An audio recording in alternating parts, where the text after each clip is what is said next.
Hello, I'm Akash Patel, and I'm a Spanish teacher with Ignite Middle School in the Dallas Independent School District.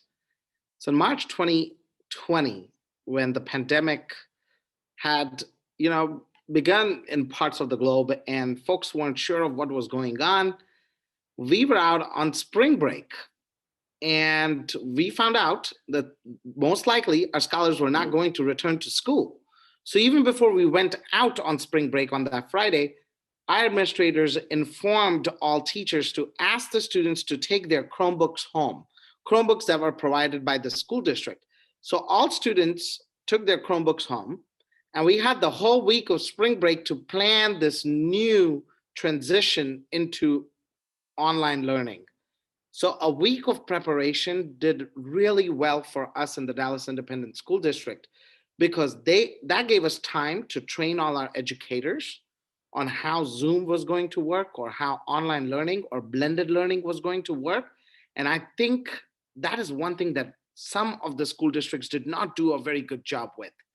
When you train your educators on how this is going to work and focus time and resources onto it, and then you take a separate day and invite the parents from your community, parents of all your scholars at the school.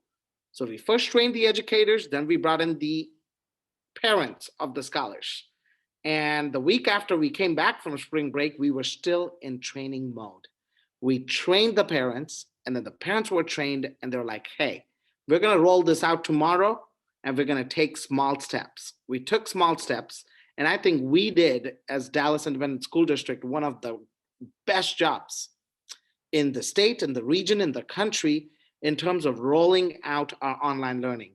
And if you know, Texas was also one of the states that discontinued virtual learning very soon, or sooner than other states would have on the East or West Coast. So fall of 2020, we were expecting that we will all still be continuing virtual learning.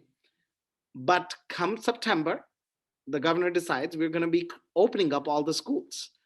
Our teachers are not vaccinated yet.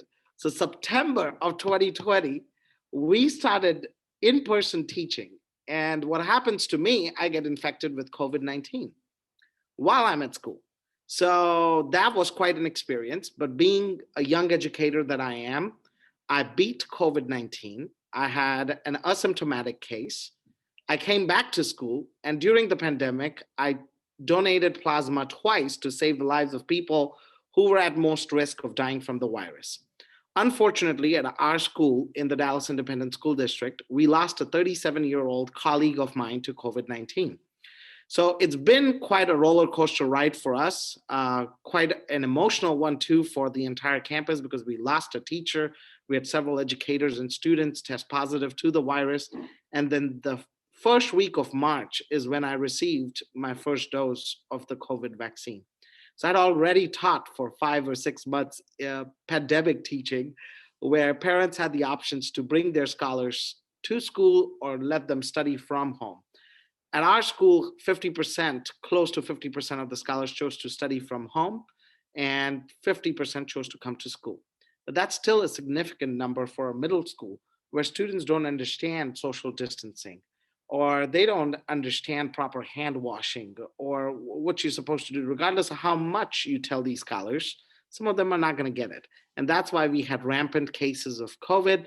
But regardless, we are a resilient group after this particular experience. We have done our level best in terms of providing blended instruction to scholars at home, scholars in the classroom, and we are very hopeful about the near future now that at least 90% of our staff is vaccinated. So we are hoping to welcome all our scholars back to school fall of 2021. Hope to see all their faces again and hope to engage in some of the in-person activities again.